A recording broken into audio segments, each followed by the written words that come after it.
Hey everybody, welcome back to Final Boy Status. We're back at it again, another day, another episode. Let me introduce myself first and foremost. I was going to skip over myself, but then I didn't. My ego got in the way. My name is Luke Haueter. I will be your host this week, but as always, I'm joined by two very special gentlemen. They hold the keys to my heart, and they are Lancet Lappin and Adam Bone. Hello. Hi. I thought Lansing was just going to wave for a second, and I was like, it's a bad introduction for an audio medium. Good. Double down on the gag. This is what we needed. Shoot. Sorry, the mute button was on, guys. Oh, man, I leaned on my keyboard again. Oh, I turned off my own mic. This always happens during my 3 p.m. meeting. And for those of you joining us on YouTube, you notice an extra face, but he is an old bro when it comes to Final Boy Status. He knows how to play this game. We're welcoming today Mr. Josh Bone. Welcome back, sir. Thank you so much. It's good to be here. Good to see your beautiful faces. Thanks for having me back. Oh, good to have you back. I think it's been a while. It's been like, a year since we did Hereditary? That was a season one episode. So I guess a season is the championship you have to defend, is the title. You have to come back once a year to make sure you keep your stank on this podcast. Sounds good to me. I can do that. Watch one horror movie a year. That's it's a big ask, but I think Josh can rise to the occasion. Hard, man. I don't know if I can do that. Too scary. But this episode in particular kind of feels like a Bone Boys special. This was a movie picked out by Adam Bone himself, and literally, I think as soon as Josh saw it on the list of movies we were doing this season, he went, "That one, I want that one." If my memory is correct, I sent you the list, and then you were standing near me looking at it, and you went, "Yep, that one." That's my memory. Your memory might be vastly different. I don't remember. But we are going to be talking about M. Night Shyamalan's 2002 alien invasion film, Signs. We've done a couple alien invasion films, but I think this is probably the most unique alien movie we're going to do on this show. And like I said, this is a pick from Mr. Adam Bone himself. So I'm going to kick it over to him to explain why he chose this movie and intro it for us a bit. Cool. Yeah, so this is another M. Night movie. The last one we did was The Visit. So this was an older one, though, before. You mean the next one we're doing is The Visit? Yeah, the next one. Sorry. I guess I'm spoiler for the next episode. Jeez. Backwards on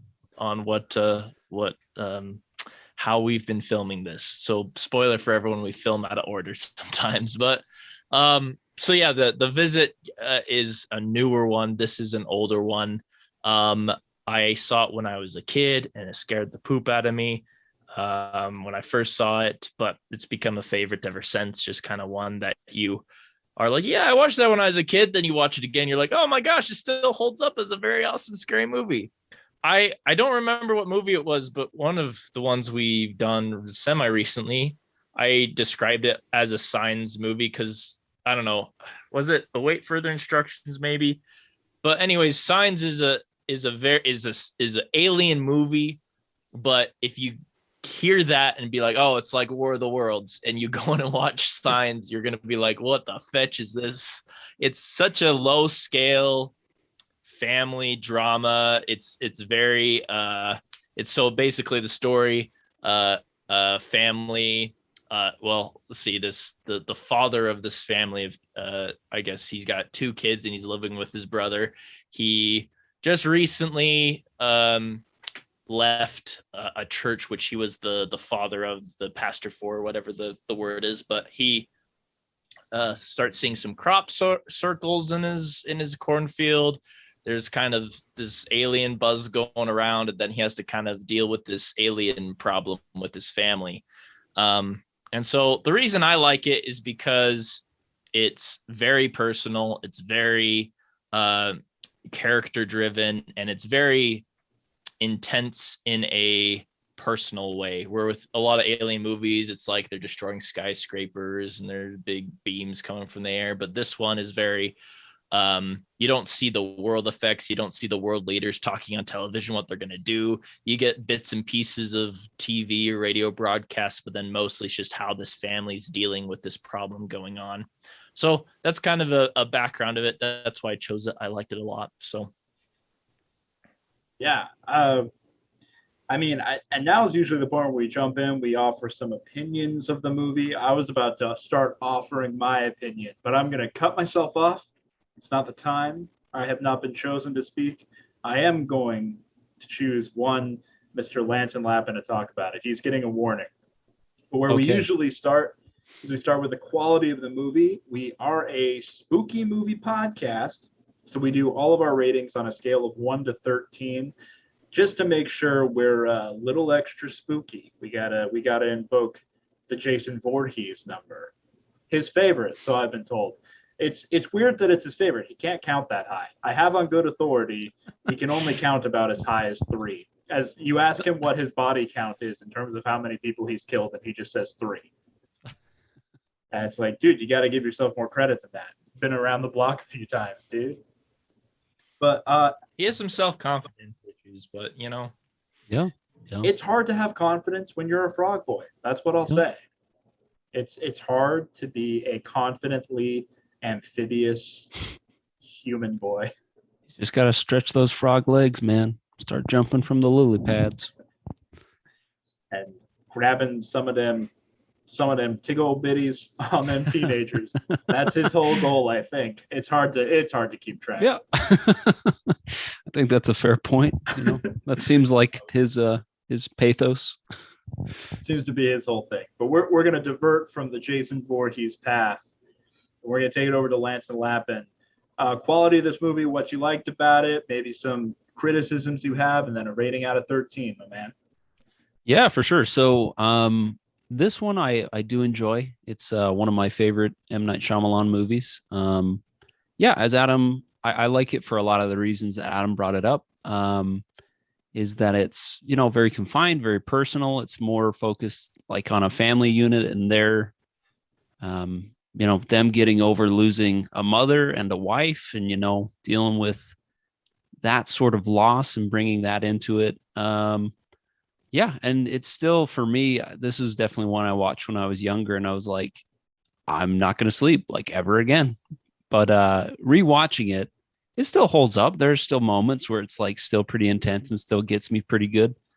Certainly not like the scariest movie. And we'll get into that later. But I think my biggest critique is something to do with the aliens themselves, which we'll kind of cover later on in the podcast. But overall, I would give it like a 6.5 out of 13 as far as quality of a movie. And then we've started to do this recently, and I have to remind myself to keep doing it. With movies, we rate a little more like middle of the road, like somewhere middle of the scale, like 6.57 range. Is this a movie you would recommend people watch? Yeah, for sure. I mean, especially if you're somebody that's not really into horror movies or you're trying to get into horror movies, this is kind of like a good gateway movie into the horror genre because it's, it's not too scary, but it's still pretty good. Right. And then we take it over to the man who selected this film, one Mr. Adam Michael Bone. I don't know if you guys knew that was his middle name, but now you do. So general quality of the movie's scale of 1 to 13. How are you putting this one, Adam? So I've already kind of brought up the things I like about it. I love this movie a lot. I think it's very tight. I think it's very I don't know. I've heard criticisms about kind of the metaphors being a little goofy, where it really is with everything. And by the way, there's I don't know how spoilery we want to get at this part, but just the way some things go at the end with some conveniences that are like kind of a higher power influence. I've heard people say it's a little goofy. I still really like it. Even watching it recently, I think it's a really interesting way to end the movie. I think the way things turn out, I really enjoy. I'm going to shoot pretty high. I'm going to give it a 10 out of 13. I think it's one of Shyamalan's best. Yeah, I agree with Lance in that and I guess I'll bring this up when I talk about spookiness, but it's not as spooky as it was when I was a kid. But I think everything else still holds up. The script is really tight. The character's really interesting, really good family dynamics. So yeah, 10 out of 13. And kicking it right over to Josh, general quality, things you like, criticisms you have, and a scale 1 to 13. How are you rating this movie? Oh man. I mean, a lot of like what's been said, it's a much smaller movie than what you'd expect in like an alien invasion type thing. It's not even focused on the aliens. It's just focused on this family and their dynamic, their relationship with each other, and their relationship with like grief and with faith and lack of. So it's really interesting that it doesn't. What's the word? There's a temptation to be like, War of the Worlds or something where, when it's an alien invasion movie, you have all these aliens, they're destroying cities, they're destroying buildings. Like you see the effect it has on the world, kind of like Adam said. This one, you really don't. You just get little snippets here and there of the radio and the news broadcast, and you hear that like tons of people die, but you never see any of that. You just see how it affects not even the small town that they're living in, but just the one house, really. So I find that really unique. And I think the movie also doesn't date itself. Like it came out, I think it was 2002 or something like that. I don't know. You did the research. Was it 2002? It was 2002. 2002. The temptation could have been just to make this like crazy looking CGI alien that would have looked terrible nowadays. But instead they keep it mostly in the shadows. Like even like when you see it full on, it's still like the face is almost completely dark, like it's completely in the shadows. So by keeping the aliens off of the main focus and keeping them in the shadows and the darkness, little hints here and there, it stops the movie from being like overly cheesy nowadays, which I think was pretty brilliant on Shyamalan's part. As far as like the writing goes, it's not the greatest. Like there's some pretty goofy lines. Like I don't think Shyamalan to this day knows how like real people talk and how real people act. But I think the actors in this one especially do a really good job of making that script believable, even though it's completely ridiculous at times. Like Joaquin Phoenix and Mel Gibson and all the kids are really good too. They just do a good job of making these people seem like real breathing people, even though they're saying just the most crazy stuff. But yeah, I saw this as a kid. It didn't really scare me as a kid, which is kind of weird, but I was never like super afraid of this movie. I just always thought it was interesting. It was just cool. But as far as quality goes, I think I'd give it like, I'm going to say like a 9.5 for quality. Dang, you're right up there. And you would be the person to ask about this. The little boy, I can't think of his name, but Morgan. Morgan, yes. Is that the same Culkin that's in Succession? No, it's his brother. The one in Succession is Kieran Culkin. This is Rory. It's hard to keep track because there's the three different ones. Because there's the Home Alone guy. Yeah. There's the Succession one, and then now apparently there's the one from Science. I wasn't sure. And like it doesn't seem like he's as famous as the other two now. Like I haven't really seen him in much. Maybe he's in stuff that I don't know about, but yeah, and the other two seem to be getting the limelight. The problem here is I absolutely can't remember which one is which. So I could confidently say like, oh, he was in that movie, and you would be like, that was Macaulay. I wouldn't know. I wouldn't know. Okay, well, I guess it's my turn to share a couple thoughts on the movie.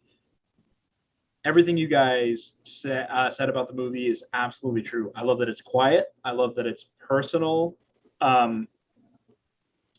Night Shyamalan actually said something specific about this movie where he said, like, he likes home invasion films, but he doesn't like a movie that tries to tell you it's scary by showing a person running at you with a knife. He said he's much more scared of the idea that you know somebody's in the house, but you can't see them. And that was like a huge basis of making this movie. I think that kind of thing is right up my alley in terms of what kind of gets me scared and gets me revved up, is the idea that the killer is just out of sight. I think, oh man, I do think that there are stretches of this movie that, to me personally, are kind of boring. I will say that when things kick off, they kick off strong. I think, basically, it starts off strong with like the crop circles, the friggin' dog. Spoiler alert, trigger warning for people who don't like watching stuff where the dog dies. The dog dies pretty early on in the movie as well. So it starts off with like all of that craziness, and then there's kind of a long stretch of boring for me.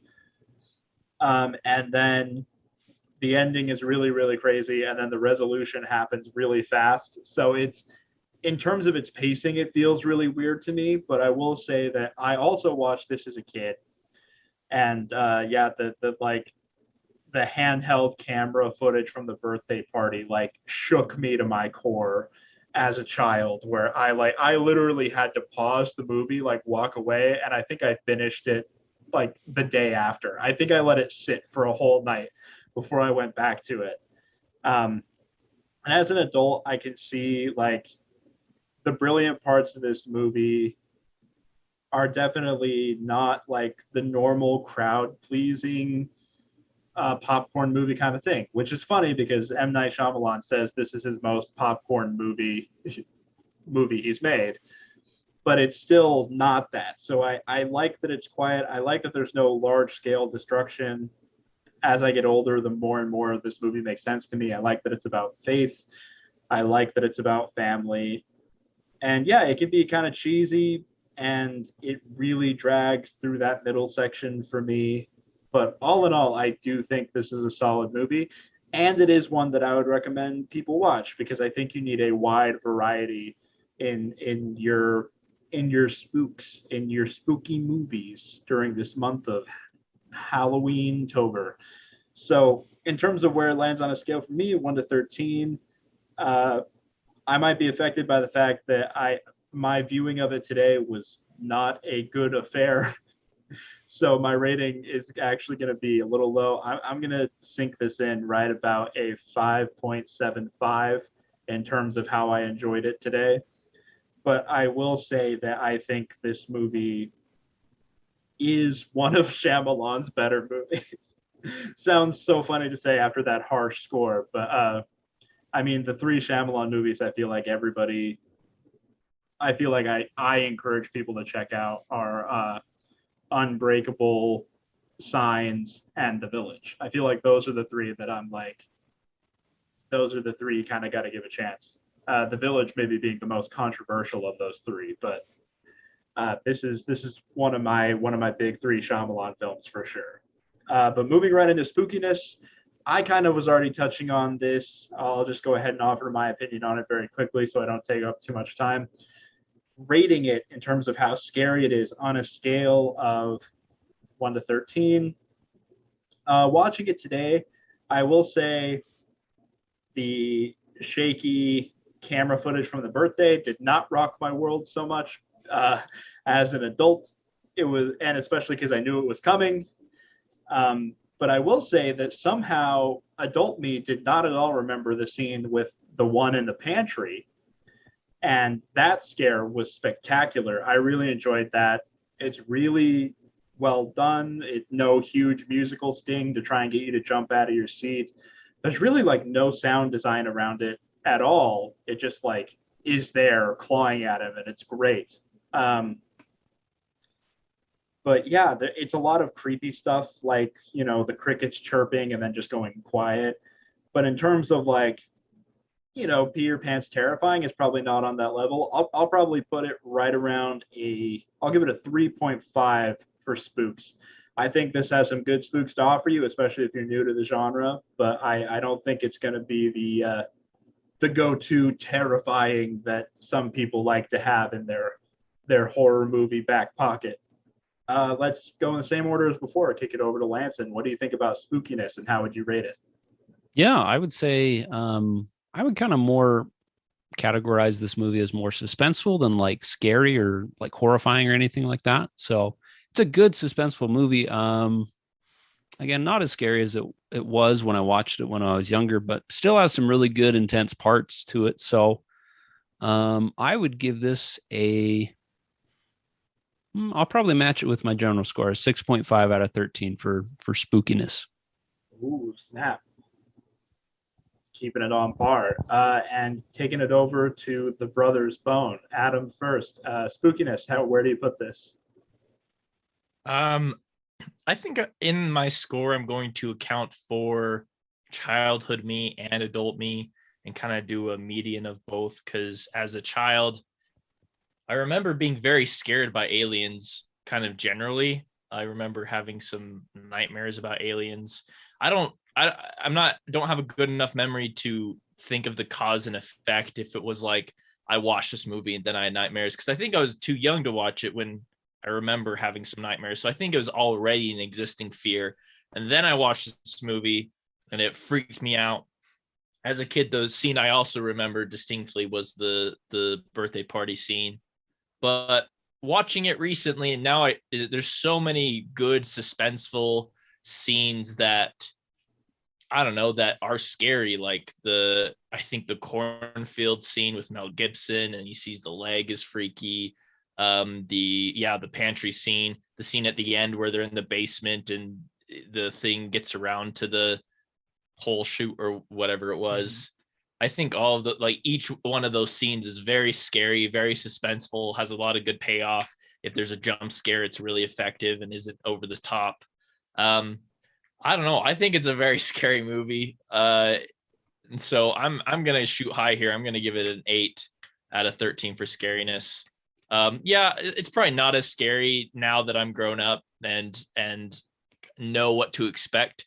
But I think even if you're an adult and it's your first time watching it, I think there's still a lot of punch this can give you. And Josh, how are you rating this? I think with this one, Shyamalan just kind of proves how good he is at building tension, because a lot of the scares, even though they might not be the scariest things in the world, they kind of come when you don't expect them. Because there's that scene where he's out in the cornfield and he's like looking to see if he can find who's doing the crop circles. It's like in the middle of the night, and he goes off into this big circle where it's like 100 feet across. And like normally you would expect something to like come out then and like spook and scare him, but nothing happens. And it happens like as he's like on his way back, and you see like that leg coming out of the corn. And that kind of just takes you off guard. And then there's this scene at the end where you think that they're gone, and then you see like the reflection in the TV and they're back. Like, I think that's really effective, even though maybe personally it didn't quite spook me, but it's scary filmmaking. It's a good use of suspense. As far as like out of 13, I'd say it's like a 6 as far as scares go, but it is effective. It's really well done. Yeah, no, I agree. I think this is, I've seen people literally like scream from a couple of the scares in this movie. And I do like how they're positioned. Even something as like tropey as like when Mel Gibson puts his daughter to bed, looks out the window, and there it is on the roof. Like, that's a very, it feels like something from a million horror movies, but M. Night shoots it in a way that you've never seen before. And it feels unexpected, and it feels just outside the realm of what you're expecting. And that's like what horror is all about, just being one step removed from what the expectation is. I am, as always, surrounded by articulate gentlemen who offer very good insight into the movie. But now we need to place our insight elsewhere. The meat of this podcast is about survival, about whether or not you could walk into a horror movie and exit the horror movie victorious and alive. So now we got to get into the meat of it. And first we start with the antagonist of the movie, which in this case are aliens. We're going to talk about some of their weaknesses, some of their strengths, I don't know who wants to kick us off. Lanson had something he wanted to start with earlier, and I imagine he's just sure, chomping yeah. at the bit, I chomping know, at the yeah. bit to Just, talk about this. I'm just waiting for my turn. I'm just waiting for Luke to stop speaking so I can talk. You have no idea what happens when I take this guy off the leash. The sexual werewolf emerges. What can I say? I'm not allowed in most states. Anyway, Except Texas. don't mess with Texas. They ask him to come to Texas. Shoot. What were we talking about? Yes, the aliens, the strengths Yes. and the weaknesses of the aliens. I think something to note is that the aliens are very physically capable. That's something that's remarked by Joaquin Phoenix's character, where he's like, I'm a pretty athletic person, but even with me, with all of my physical gifts, I couldn't match these beings, And so I think that's worth mentioning. Very fast, very strong, but also not invincible, and also not really about doing your research. You can travel through space, but your one weakness is water, and you go to a planet where 2/3 of it is covered with water. So and again, maybe it's like fresh water versus salt water, but even at the same time, it's kind of like, guys, what if it rains? Like, what are you going to do then? Y'all going to like invest in ponchos or what? Like, what's going on here? But yeah, also to mention a strength of the aliens is Morgan mentions this when they're in the basement, but they are good at problem solving. Like, they can think through a problem. They're not just physically strong. They have higher mental capabilities. So that's definitely something going for them. So I guess that would kind of be all I would like to say on the aliens and all that comes to mind for me, where it's like, they're smart, they're strong, but man, it's a nightmare if they get wet. Like, if they get wet, they're done. It's all over. So yeah, I think that's my take on the aliens. Yeah, and I have an additional thing and then something to mention about that. So because I've heard of that thing, the thing about the aliens, they're like out of all the planets. The way I look at it, and if I'm missing something in the movie, let me know, is not a lot of planets have water, and it's possible they could have just never run into it before. They have no idea what water is. They get here, they're like, oh shoot, this kills us, let's leave. That's kind of how I see the movie. Obviously it's not explored either way, so either way is valid, but in that perspective, I'm like, yeah, if they were just like aliens and they just wanted this place, like, I want that one, it's blue and it's shiny and it's pretty, let's go, it looks like a big old marble, and then they're like, oh, this stuff kills us, never mind, let's get out of here. That's kind of how I've seen it, which is still like, I don't know. They sent scouts before, I think, right? That was part of the movie. Yeah. And the scouts were like, nah, it's chill, just, like, it's good. So I feel like still they should have figured it out sooner, but I don't know. The additional thing I wanted to add, though, is they are like, what's the word? They're like, they can meld into their surroundings. They're like, they have camouflage. Yeah, they have camouflage. They're like that lizard that I can't. The chameleons. They're like chameleons. They're like And the chameleons. I think that's from Jurassic World. Yeah, that specific chameleon. Yeah, and they can. So that's they can stealth. They can hide. Yeah. If I were to offer a couple of thoughts on the aliens real quick.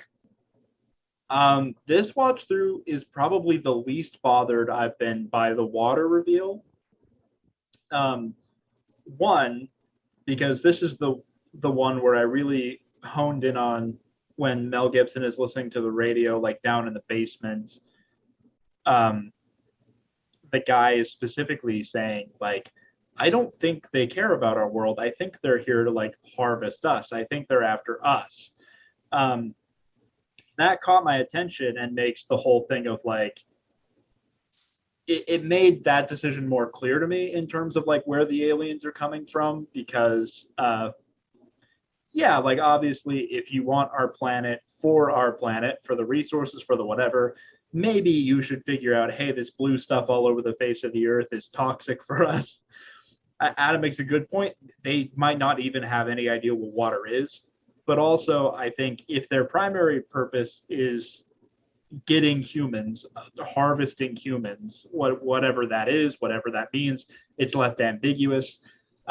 It kind of makes sense, like how we mine for coal. Like, it's toxic for us to be like digging around in the earth like that, but hey, we want that coal, or we want that natural gas, or we want this. So like, that made sense to me. It's like a expedition to retrieve a good, and then they will leave with that thing. They do not necessarily want our planet for our planet. So the water reveal bothered me less this time because I noticed that detail.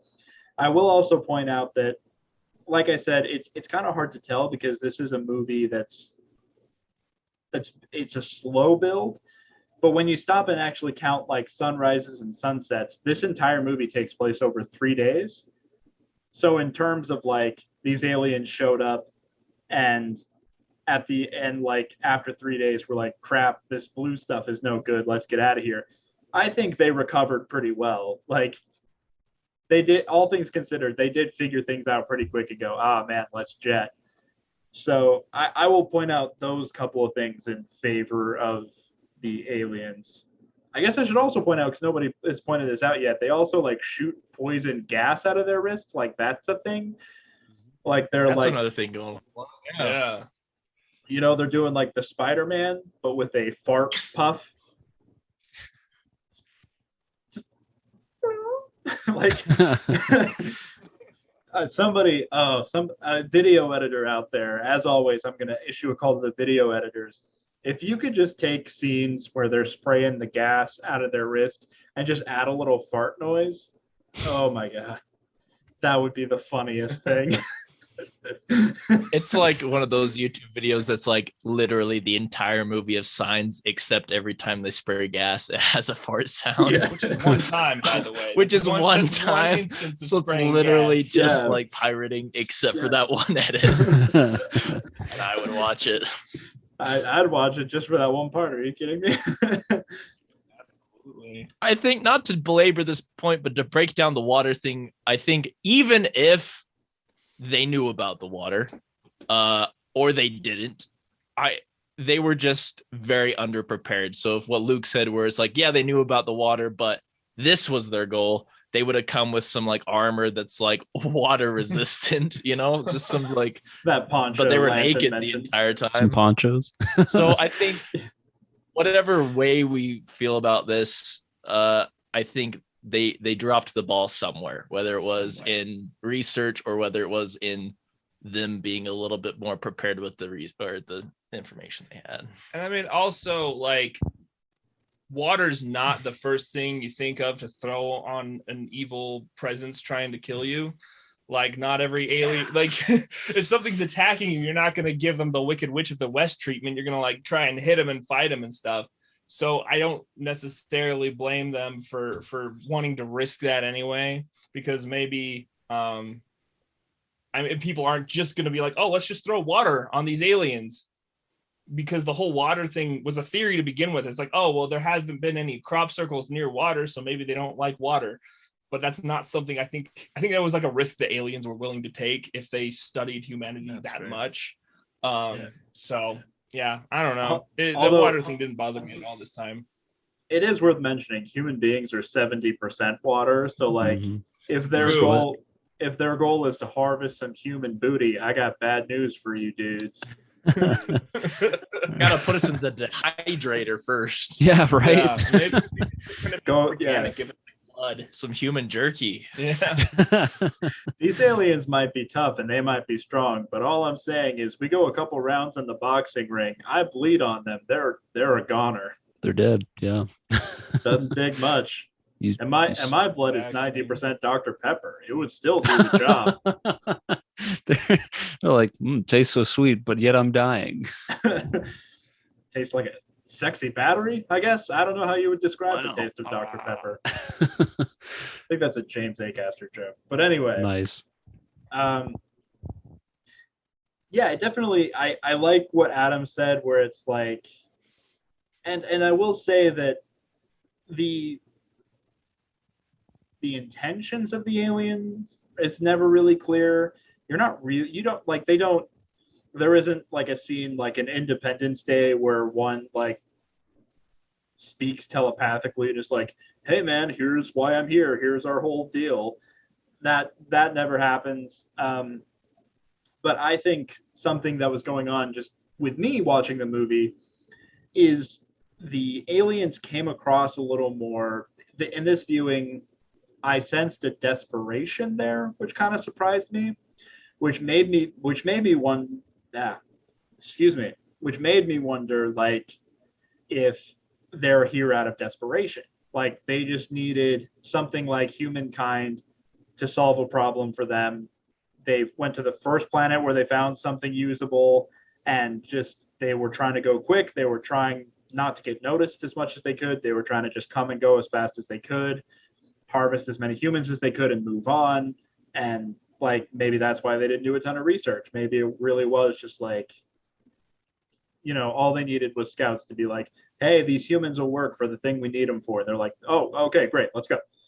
So that was something I kind of picked up more this go around. I feel like it sort of offers an explanation for why they are as hidden in the shadows as they are for as long as they are, and some of their behavior comes across a little, it's secretive and it's desperate. So I wondered if that was a factor in it as well. We can't speak to their motivations, but they're not, you know, it's not Independence Day. They're not coming down out of the sky and blowing up the White House. They clearly have something a little more sly going on, and they don't seem comfortable taking on the entire, you know, U.S. military or something. They seem to want to get in and get out pretty quick. So I will put that kind of in their category.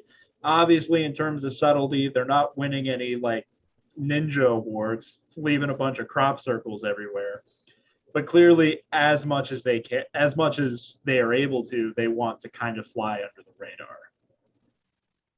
So I'll offer that up. I don't know. We haven't heard a lot from Josh about his opinion on the aliens, and I'd be interested if there's anything maybe we missed that you kind of caught on to, some thoughts you had, some early strategies you're forming in the fight against these tall bozos. Yeah, I've been thinking about it for sure. Yeah, one thing I think is interesting is like Morgan and Bo, they have this like science book that they've been reading, and it's like all about aliens and like what their it even goes into like their battle strategies and like their nature, just like, oh yeah, like kind of like Lance says, like, oh, they're really good problem solvers. Like a few of them create a diversion while the other one sneaks around and kills you basically. And it's kind of great that like the scientist that wrote that was like completely right about everything. It's like even down, like there's like a picture of like their house on fire. Like it's, I don't know. So it's if I was an alien, I would probably want to be more aware about somebody living on the planet that knows exactly everything about my species and my culture and everything that I'm going to do. And he'd be the first one I try to kill. Like the fact that this book exists and like people can read it, like, oh, this is how you just defeat the aliens. I think it's a massive oversight on the aliens' part for sure. Well, that begs the question too, like this author, how does he know? Like, was he, because you almost think like maybe he was taken by the aliens, like kind of like, you know, probed and stuff and tested. Maybe he was like one of the people that they tested and they're like, yeah, this is good harvesting material. He was like, this is what they're gonna do. So that, because or else it was like one of those things where he was just high one night, he's like, this is what's happening, he got like 95% of it right. So I think it could go either way, where if he was privy to some information, yeah, the alien should have got rid of him. Yeah, but maybe he was just like high one night and they happened to get that book and it happened to be totally right, which is a lot of correct on all accounts. Very big coincidence, but I see that point. I don't know. Yeah. It's kind of interesting that like the kids hold up the baby monitor and they're like, they hear these like just little clicking noises, like, oh, they're having a conversation, they're communicating, and it's immediately, oh, it's the aliens, it's not anything else. Like, I don't know. These kids are too smart, man. It's one thing about like Shyamalan is like he loves himself some smart kids, and like, yeah, maybe the alien should have gone for the kids too. So that's another oversight on their part. Yeah, I mean, another weakness we could clearly point out is that you can listen in on the aliens' plans with a baby monitor. Like that's not exactly high-grade military equipment. That's some simple technology. They're not exactly like, we're not talking about NATO hacking into their frequency. We're talking about a couple of kids in a friggin' station wagon. I will also point out, like, okay, we've talked a little bit about, like, when it comes down to like hand-to-hand fisticuffs, that it could be pretty rough because the aliens are big and strong. But I will also point out that M. Night Shyamalan is not exactly a impressive specimen of a man, but he apparently locked one in his pantry with very little difficulty. And by the way, okay, let's just add this. Let's just talk about this real quick. I understand that M. Night, the character he plays, not M. Night himself, killed Mel Gibson's wife, Mel Gibson's character, not Mel himself. That would be a very complicated director-actor relationship. And I understand that thematically they should talk about it. But what the fuck is the logic of having a whole conversation about the guy's dead wife and being like, yeah, I'm taking off to a lake. I don't think they like water. Also, one's in my pantry. Bye. Like, there's an alien invasion. Your first order of business is, hey, man, I locked one in my pantry. That's, in terms of like bullet points, the conversation you want to have, start with the alien in your pantry. Apologize about his dead wife. Then be like, hey, I'm taking off to go up by the lake. His priorities are so crazy. It literally blew my mind that he was like driving away and he's like, there's one in my pantry, go have a look. I think it's hilarious. Go ahead, I'm sorry. I just had to point out how funny that was. You're totally fine. Speaking of that character, like, I think it's hilarious. The first time you're introduced to him, the entire movie just stops. And then each character like turns their head and looks at M. Night Shyamalan. You don't know who this guy is yet, but like, you see M. Night Shyamalan, they're like, is that him? They're like, yeah, that's him. And he like gets in his car and drives away. It's like, that's almost, I mean, imagine being the director of a movie and you just like write that scene for yourself where the entire movie stops to like just behold the man behind signs. And M. Night wrote like, it's not like they wouldn't know who he is. Yeah, M. Night wrote like a really meaty supporting role for himself in this movie, which is really funny. But also, you have no idea, like, this movie would be a 13 out of 13 if at that point in the movie where it's like, is that him? The kid responds, yeah, that's the director of this movie. Everybody full looks into the that's looks M. Night. Camera. We all know M. him. Night. He also directed The Sixth Sense, The Sick Did. Wait till you see him adapt The Last Airbender. It's a ride. This is kind of riding off of Luke's point earlier, but we also know that they don't have like unbreakable skin or anything like that.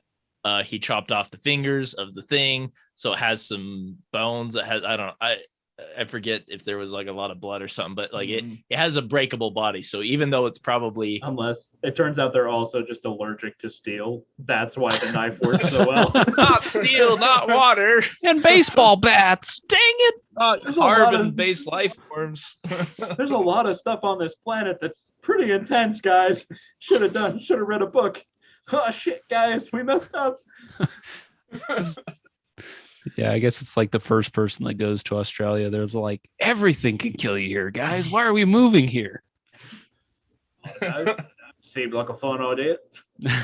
Bloody right. It's probably where he got his idea for After Earth, where like the Earth is evolved, so everything kills you. Yep. I want to make the humans just like the aliens and what were they thinking? It's hard to trace the logic.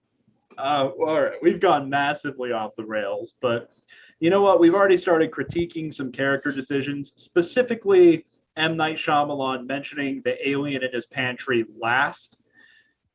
Blows my mind. I like genuinely don't understand why he was like mentioned it as an afterthought. He mentioned that the way, like, you know, if you're having a conversation with your mom on the phone, just before you hang up, she's like, oh, by the way, that girl you dated in high school just got married. Click. Like, oh, good. That was the exact amount of time I wanted to spend talking about that. But no. Let's talk about the alien, M. Night. So, character decisions. Let's dive in. I mean, it's hard to know like where to fault these particular characters in some regards, because putting yourself in their shoes, like, yeah, what is there to do for the most part? It's just one family in the face of like an impending apocalypse. But I mean, I know for me, there's a couple of areas that I'd be like, I'd do some tweaking. What do you guys think? Maybe, let's see. But if I were to call someone out specifically, I'm going to call out Adam because he looks very guarded. He looks ready to talk some shit on these characters. Well, actually, I wanted to have a micro view and just say, kind of as a blanket statement, if we're taking the world kicked ass with this alien invasion. In 3 days, we got them the hell out of here. So I think that's a pretty good win for Earth. And we'll break down these characters, but I wanted to preface by saying that overall, we did very well as humankind, and I think we should be proud of ourselves. Great decisions that we didn't see, but I'm sure we had like water cannons, like squirt guns, just chasing them, or like the military was just like rocking some Nerf circus squirt guns and just taking them out. So we did well. Yeah, they unfortunately cut the scene of the president in the Oval Office, like executive order number blah blah blah blah blah. All super soakers will automatically be reassigned to the Pentagon. There's a scene of them. Oh shoot! Scene of them picking him off the wall, like. There's a guy like getting swarmed by the aliens, and he bites down on a water balloon like a grenade.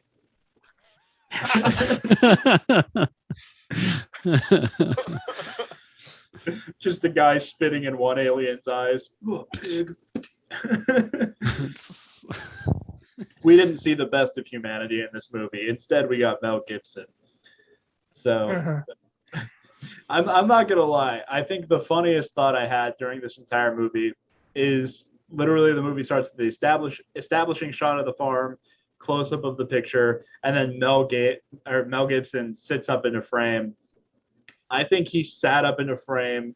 It sat there for a second, and my mind, just apropos of nothing, went, and already that's too much Mel Gibson. But anyway, sorry. So yeah, I think that's an excellent point, Adam. If we look at the macro, humankind nailed it. Yeah. We got them to really tuck their tails. Did they have tails? We got them to run. They literally left their wounded. They were so desperate to get out of here. Yeah. They were like, that guy's missing 2 fingers. He can't come. He's like, guys, I can still walk. I can walk on a spaceship. They're like, stay. Useless. You're useless to us. Can't play the piano anymore, man. How are we supposed to stay entertained in space? Can't play the jazz organ anymore. We don't care about you. That was your job. Oh, shoot. But now we focus in on the micro. Our family of characters. We got Joaquin Phoenix, Mel Gibson, Abigail Breslin, and Rory Culkin. I mean, obviously, some of these people were not big names at the time, but they've all ended up being pretty big names after the fact, which is interesting. But focusing in on them specifically, or even somebody like M. Night, who's a strong supporting character, let's get into their decisions. Let's get into the meat of it. This is what we do. We carve a path for ourselves to survive. And we start by pointing out where these characters fucked up. We've heard a little bit from Adam appreciating the macro. Let's kick it over to one Lance and Lappin. Let's see where his plan of action is beginning here. Yeah, that's a good question. I think there's a lot of, I don't know. It's kind of hard because it's like hindsight's 2020, especially when you've seen the movie. But it's like, if an alien came down to Earth, like, what do you even do? And I think, much to their credit, they do a good job of like trying to barricade the house and trying to have some sort of defensive measures. Of course, there is that part where they're like, let's go to the lake. And then they're like, no, we're going to stay here. That's like, that's dumb. But again, because I watched the movie and I know how it ends. But so I think that portion of it was pretty good. I think for me personally, I would probably, especially if you're just kind of like on the farm. I guess it's not so much that they had cattle, but you would think that being more in a rural environment, they would probably have a little bit more in the weapons department than just like a baseball bat, which, hey, I mean, try a shotgun. Maybe that works. Maybe it doesn't, but it's at least worth a shot on the aliens. So I think that would probably be something I would change. And then, yeah, I don't know. I feel like a lot of this movie is them being very fortunate, and just being lucky in a lot of senses. So it's kind of hard for me to like be like, well, this is what I would do differently if I were in their situation. So I think that's kind of my take right now. That's I just had this thought, but that's such a good point that like you go back to the dying wife and she got hit by the car and she's pinned to the tree, and what like she was getting kind of almost inspiration on how to kill the aliens. Why didn't she say something like, get some super soakers, buy a shotgun, like tell Graham to buy a shotgun and buy a bunch of shells, like it would have been, I mean, it worked out, but still, like it could have been a little more helpful if it was inspired. I don't know.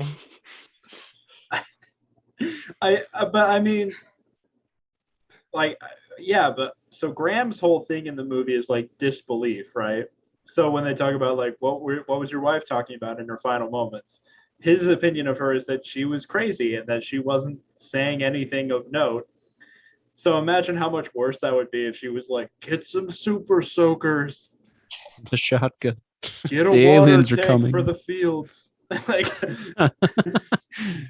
I feel like that would fare worse. But also to criticize something in the characters, it is very annoying how long it takes Graham to be like, oh man, there are aliens. Basically, like he doesn't actually believe they're there until he cuts off the fingers from that one. Like that seems to be what finally makes him go, hey, maybe aliens are real. And like up until that point, there's pretty good evidence. Like at that point, you literally have like officials on the news saying like, hey guys, I think there are aliens. And he's like, there are aliens. So in terms of like, and it feeds into the themes of the movie, obviously, but Graham's disbelief does at a point for me get annoying where it's like, well, this is just convenient that you don't buy this, but okay. So I don't know. If I were in his shoes, I might be more prepared for them to attack. I might have stocked up a little better, might have prepared a little better, because I might have bought into some of the hype before, cutting one up with a kitchen knife in the kitchen of the man who killed my wife. These things that happen to people. But I guess, in terms of other decisions, it's hard to pick out something that really stands out as like a bonehead, you really effed up move. I can think of weird inconsistencies and funny things with the characters. I will admit, when I watched this as a kid, I thought Meryl, Joaquin Phoenix's character, I thought his whole thing was that I forgot that being a baseball player was even a thing of his. So like as a kid, I remembered that he hit it with a baseball bat, and I was like, I guess just because he was the one with the baseball bat.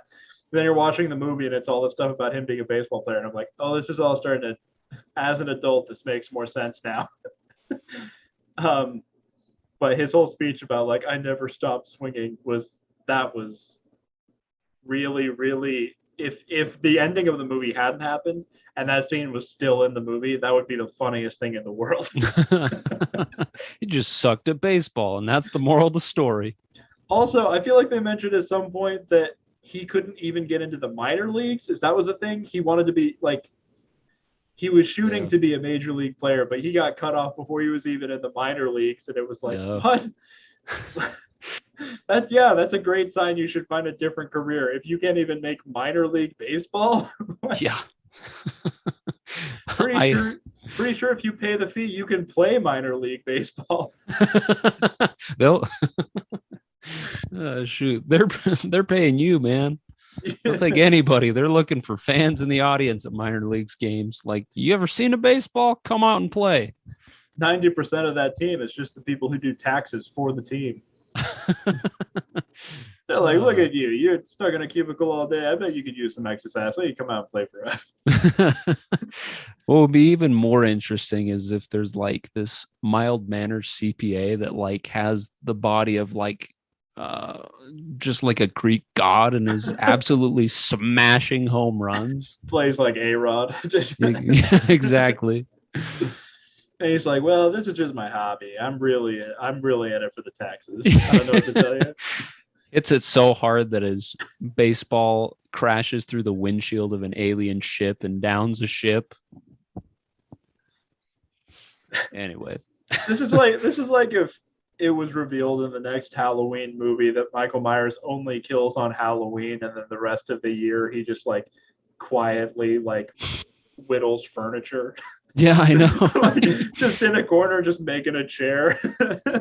Knitting blankets and quilts and whatnot. I want to see that movie. I'd watch that movie where the first half is just him getting ready for Halloween, just knitting he's knitting a sweater that's like, welcome home, Lori. Like, and then the second half is him killing people. I mean, we don't know. That's not what Halloween Kills is right now. So that's true. It don't could be speak too too soon. knitting. Did you guys ever see that? This is such a tangent. I'm already sorry, but did you guys ever see there's a brilliant Brian David Gilbert video where he compares Sonic the Hedgehog to like the original Sonic the Hedgehog Bible that somebody wrote for the character before they made any games? And like one of the biggest things he pointed out is he's like in the Sonic the Hedgehog Bible they set out before the game, he frequently goes to quilting circles, hangs out with the ladies, shares a bit of gab, and then gives them his quills so they can continue to quilt.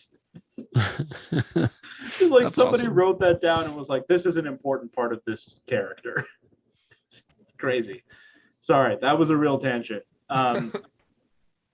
But all right, it feels like have we missed anything about the characters? Josh has something to say. Yes? I do. I want to touch a little bit more on like Graham's quote unquote stupidity for like half the movie.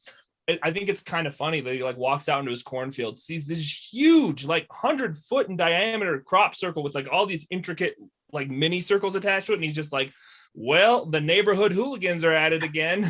Like, they're incredibly well coordinated. He's so convinced that it's like Lionel Pritchard and the Wolfington brothers, which is a fantastic name for a neighborhood hooligan, M. Night. But he immediately thinks it's them. And then even though every single news station is like, look, aliens are invading, here's the lights in the sky. You know, we've learned all this stuff. Crop circles. There's like thousands of crop circles all over the world. He's just like, well, this is just a really elaborate hoax that probably people, like 3 people with like 2 planks of wood or something like that could like make that. He says something about like 3 people can make that crop circle. And I thought it was weird. It's like, you know, nobody would actually think that, but having existed within the past couple of years recently of people, you know, blatantly ignoring what thousands of experts and news stations are saying and saying, well, actually it's this way. It's not that outside of the realm of possibility for Graham to be that dumb. But I just think it's kind of funny that no matter what happens, until he sees it for himself, there's no aliens, and anything that anyone says is it's just a hoax. It's fake news, so to speak. Just imagining him like, no. Aliens existing is a violation of my personal rights. Exactly. It violates my hippo rights. The aliens exist. Therefore they do not exist. They do not. All right, I feel like we've criticized the characters. We really laid into those aliens for like a good long while. Some stupid aliens, man. They know better, or at least they should. They should do better planning. Whoever their accountant is clearly didn't crunch the numbers on that one. But oh no, boys! I meant to say Mars. I don't know how to tell you guys this, but we ended up on the wrong planet by about 20,000 light years. Don't be mad. Don't be mad. But all right, so now we get into the meat of this podcast. This is the question everybody everybody tunes in to know the answer to. The questions, I should say. Because first we have our number one category. We have final boy status. This is named kind of after the trope that sometimes in horror movies, there's a person who makes it pretty far, but they are the final person to die. They do their best, but unfortunately, they don't quite make the cut, and ultimately they perish. There isn't really a comparison for this specific movie, but imagine, if you will, that there was another family member. His name is Ted. He was there the whole time, but then at the very end, he gets wrist farted and he dies. Oh, so sad. That was such a sad part. Poor Ted. That's a really heartbreaking scene. The way the kids cry. Yeah. Cousin Ted, everybody's favorite line from the movie, the most famous quote. But putting yourself into this movie, do you think you can get final boy status? Are you capable of making through the majority of this movie? Pressure's off. You don't have to survive the entire movie, but can you make it most of the way through? That is the question. Let's start with, we haven't heard from Adam in a second, so I'm going to mix it up and I'm going to kick it over to Adam just to keep everybody on their toes. I think because this movie is or at least the time frame of this movie is short, you really only have to survive a couple days. They really don't attack until later in the movie. And so I'm trying to remember exactly what it is, because they're around, they're hovering, but then they attack pretty much that night that they're holed up. So basically in like 24 hours, if you can survive, I mean, I could definitely survive to that point, because I think anybody kind of does, unless, I don't know, unless you like accidentally run into one, like at the birthday party, you turn around and run into them with your cake and they're just like, kill you. I think you could survive. So I definitely am going to give it to myself. I think I'll survive, at least final boy status.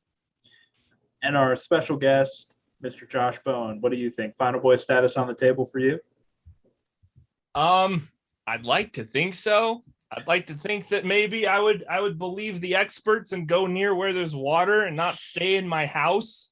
But I don't know. Like, who's to say? You just don't know for sure if they are weak to water.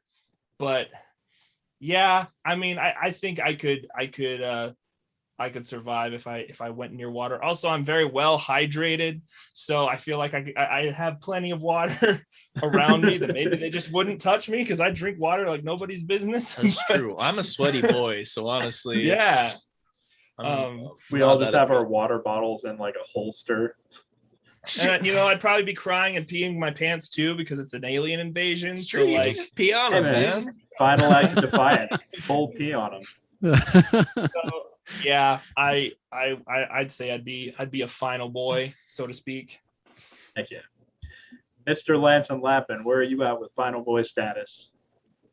Yeah, I think just putting myself in like the shoes of the family, because I think as sad as it is, I think the last like person to die, or the last thing to die, is the dog, so I feel like I probably could survive just by chilling and hanging out with my tinfoil hat. So yeah, I think I give myself final boy status.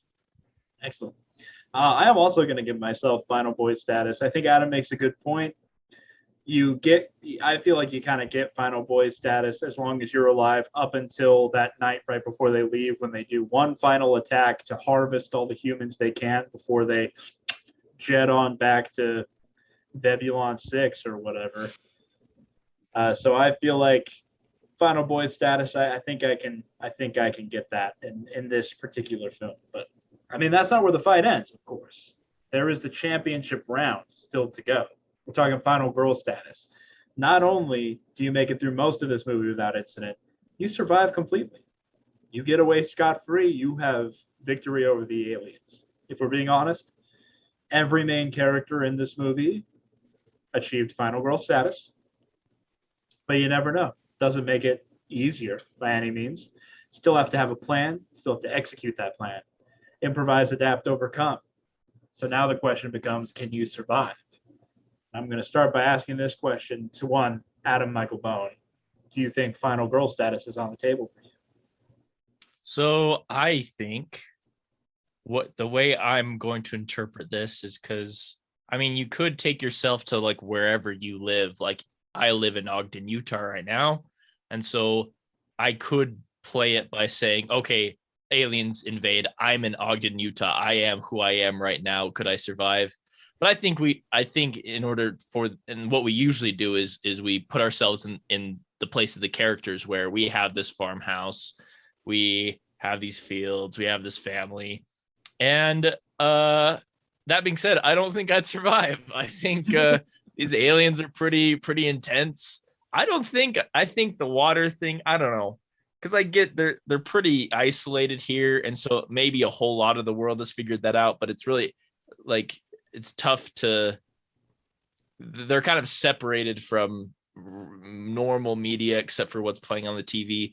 I don't think I'd buy that just because of this guy who's like, I hear they like water. I'd be like, okay, dude, like I wouldn't buy him. I'd have no reason to believe that. I would be in my house. I'd probably board it up and stuff. I think I'd be smart enough to do that, and probably to get some weapons. So I think some good points have been brought up. But yeah, if there's enough of them, I don't know. I'm not an alien fighter. I think I'd get fart gassed and eaten or whatever. So I'm not certain. Not an alien fighter, but he is an alien lover. Worth noting. Our special guest, Mr. Josh Bone. What you competing in the championship round for final girl status? How do you fare? Oh man. So in final boy status, I said that I'd move by where there's water. So hopefully I stay maybe there. I don't know if the aliens send out scouts to like pick people off that were like far enough away from the water, or enough people around the water so they don't have to themselves get wet. Because it never really says, it just says like tons of people died at the end. And I'm kind of like my brother. I'm not a fighter. Like, I don't know how to fight. I don't know how to run away. I mean, I eat lots of Taco Bell. I'm not strong. I'm not fast. Like, so unless I am super close to water and by some chance of fate, I figure out how to like throw water on them and know somehow that that's going to do anything, probably not final girl status for me. Oh boy. The Bone brothers are down for the count. Now we have to swing it over to Lance and Lappin. See if the aliens continue the massacre. I know, right? What do you think, Lappin? What do you make of final girl status? I think I'm going to give myself final girl status, and let me tell you how. So I think something that always just kind of the bit that we were running before and the jokes that we were having on, like the scientist being like this person that just knows exactly. I think what's funny to me is if it was like an alien that defected from the aliens and was like living incognito. He just had like a fake mustache and like a wig, and he had like Professor Seymour Butts, definitely a real human dude. And so anyway, yeah. So me being, the inquisitive person and kind of just, for fun, going down the rabbit hole of like paranormal stuff and like watching Ancient Aliens and stuff, like I would read this guy's book and then I'd be like, I need some answers here. So I would probably just like track him down. And then me inadvertently, I would like threaten him with what was a gun, but it was actually a water pistol.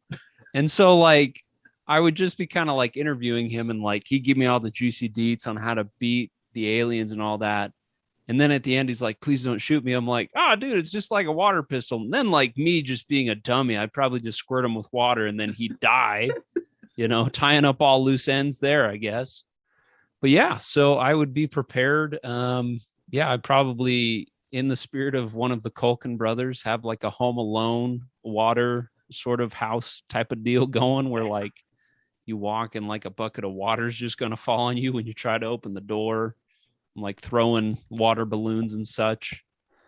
And yeah, I think also I think the real kicker would be you start a fire in your house and then those little sprinklers that like are supposed to turn out the fire, like just have those take care of the rest. So yeah, for those reasons of doing my research and then inadvertently killing the alien professor, I would make it to final girl status.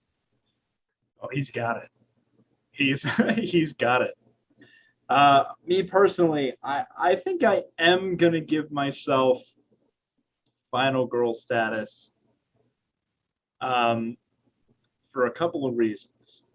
One, like I said, in a conflict, apparently M. Night Shyamalan got the better of one of them. So one-on-one, I think I might be able to take it. There is the possibility of being farcast. But also, I feel like when I hear they don't like water, what I probably do is I just strategically place buckets of water around my house, and I'm like, I'm going to full drown these dudes. And just as I'm like holding them down, like CIA style, face down into the bucket, watching their head dissolve, I'm going like, this is a little more severe than what I was expecting, but I can make it work. I hear like they don't like water, I dig a full moat around my farm. That's the real crop circle. But yeah, I don't know. I'm gonna give myself final girl status. I think as long as you avoid the wrist gas, I think you might be able to take these guys. When they all come like as a group, that might get more complicated. But with a barricade, with some strategically placed water, and maybe like Josh, I flee and I go up near a lake. I'm just full chilling on a boat fishing. They don't even come near me. But I think it's possible. I think I could get the job done. So yeah. So that's 2 no's and 2 yeses for final girl status. A pretty even balance, I'd say. I think we have good representation from multiple perspectives. So now as we wind down, what we usually do is we just give a chance to ourselves and to our guests to talk about any projects they got coming up. I know Josh in particular has something specific he'd like to talk about, so I will kick it over to him to plug some projects. Yeah, so I'm in a play. I'm in a Shakespeare play called A Midsummer Night's Dream. I play the role of Lysander, the titular lover. So if you live in Utah, if you live in Salt Lake, we open, let me see if I can get this date right here. We open on the 29th of October and we run that weekend. So it's going to be the 29th, the 30th, and the 31st. And then we're going to take a little bit of a break and we're going to be running again the 5th, the 6th, and the 7th of November. So 6 nights. I'm not sure if there's any matinees yet, and I'm not sure what time doors open or anything like that. Tickets aren't available currently. But if you live in Salt Lake and you want to come see something that's not scary at all for Halloween, if you're tired of being scared, or if true love scares you like it does me, come see A Midsummer Night's Dream. It's going to be at the Box Theater at the Gateway. Should be a really good time. I'm really looking forward to it. It's a great cast. Like, everyone's super talented. So yeah, it's going to be a good night. If you can make it, definitely try. And even if you don't live in Salt Lake, like if you live in like Myanmar or something, just come by. It'll be worth it. All listeners in Myanmar, come one, come all. Yeah. Well worth the flight tickets for sure. And when you say that you're afraid of true love, do you mean the character or do you mean yourself? Yes. Little column A. I mean, myself. I wasn't going method and speaking as Lysander. I was speaking of myself, Josh. I don't think Lysander's afraid of true love. If I remember right, you only go method to send dead rats to your leading lady. I did. Oh, I did do that. Yeah. I sent rats to the leading lady, and yeah. It was that didn't happen, but if it did, that'd be pretty funny. I mean, in fairness, Jared Leto took the fall for you. And he is such an inspiration, just sending weird crap to your cast members. Like, it's such a brilliant method of acting as the best Joker portrayal. As the best Joker that's ever been on the screen. Man, he's so good in Suicide Squad. It speaks for itself. It really does. Like, if he hadn't sent a used condom to Viola Davis, I don't know if we would have gotten the performance that we got out of him and out of her. So yeah, you could see it in her face. She was the angry. That was somebody that's seen used condom. Yeah. Every time she talked about the Joker in that movie, you felt like she actually hated Jared Leto. It was incredible acting. All right, Lanson, Adam, I feel like I know what you guys are going to plug. It's this podcast, dude. We Final Boy Status, please keep listening. We appreciate all the support we've been getting and hopefully we'll continue to get. So yeah, we have a good time. Hopefully it's a good time to listen in and just feel like you're one of the final boys, just hanging out and having a good time. So yeah, keep listening. Next Absolutely. week is The Visit, so it's next Shyamalan after it his is. kind of resurgence. So It's no longer next week, if that makes our audience feel better. I've had to tinker with the lineup, and it will be coming much sooner than our audience might be thinking. But no, yeah, I'm excited. We did actually already tape that episode, and that was good fun to talk about. And the movie itself, pretty spooky. M. Night did a good job. So yeah, I think that's about it for us. Signing off from Final Boys Status this week. We will catch you next time.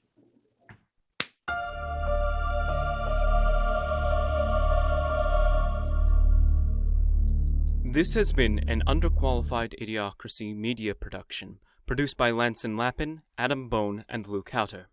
Theme music for the episode was written by Rachel Robison. You can hear more of Rachel's music at rachelrobinsonmusic.com. You can also find her on Facebook, Twitter, and Instagram by searching at Robel Racheson. Artwork for the YouTube version of this podcast was created by Trinity Rodriguez. You can follow her on Twitter by searching at InstrinBaby to see more of her work. This podcast was recorded in Underqualified Studios and edited by Luke Haueter, with special thanks to Mike Fuchs for providing audio assistance. The illustrious voice acting providing the intro and outro of this episode is Shane Alvey of the Paradox Files voice acting. You can explore more of his work on Facebook, Twitter, and Instagram by searching at The Paradox Files.